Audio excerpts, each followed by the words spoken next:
questions about HIV and AIDS. And the last time I was here, some of you who are here do understand I told you a few things. By the end of my presentation, I would hope and I believe many of you will go understanding the difference between HIV and AIDS. That's one. Two, I hope you also go home knowing that AIDS does not have to kill people anymore. And I think that is very important. I also hope that you will understand that you have a responsibility to challenge HIV yourselves.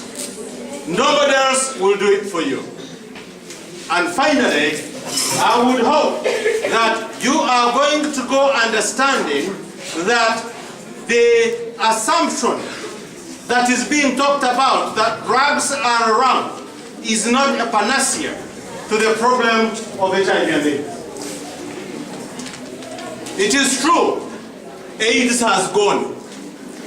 Because if it hasn't, I would be dead by this time. I got HIV when I was 38, I'm now 63. But I'm still alive. I'm not only alive, but I'm also strong. Even as an old man, I'm still a strong man. You can hear it from my voice. So it is important to know that, yes, HIV is here. Yes, people can get AIDS as a result of HIV, but people who will be found to be HIV positive do not necessarily have to die. And I think that's very important.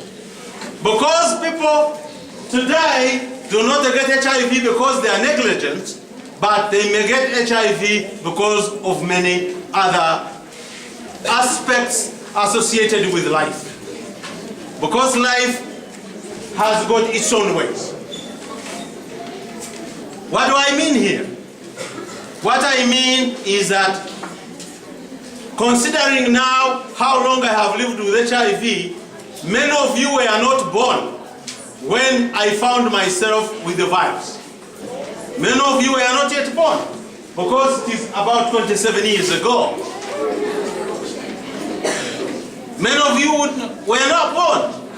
Now, if I was married to a young person and we were careless, we didn't know what was going on, we would have given birth to children who are HIV positive, and maybe some of you would be about your age.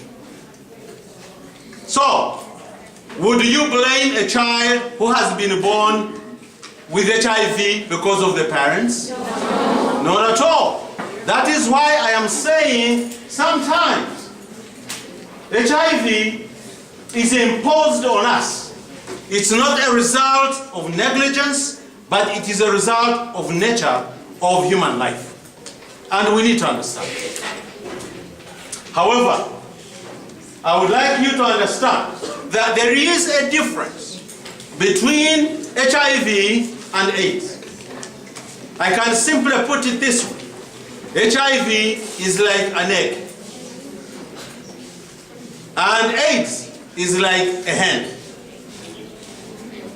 These come from each other, but they are not the same, are they? No. They are not at all. If you are an egg, you are an egg, you cannot be a hen. Because some eggs sometimes fail to hatch. So there are many eggs which do not become HIV. So HIV is different and AIDS is different. We need to understand that. I have already made it clear that it is possible to have HIV, but you may not necessarily have AIDS, just like I do. Yes, I do live with HIV, but I don't have AIDS. And I don't believe that I will die of AIDS. I think I will die of age. I have defeated AIDS. I'm not going to die with AIDS.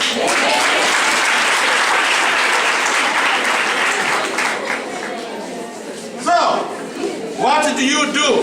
What do you do in order to ensure that you actually don't get AIDS? There are many ways.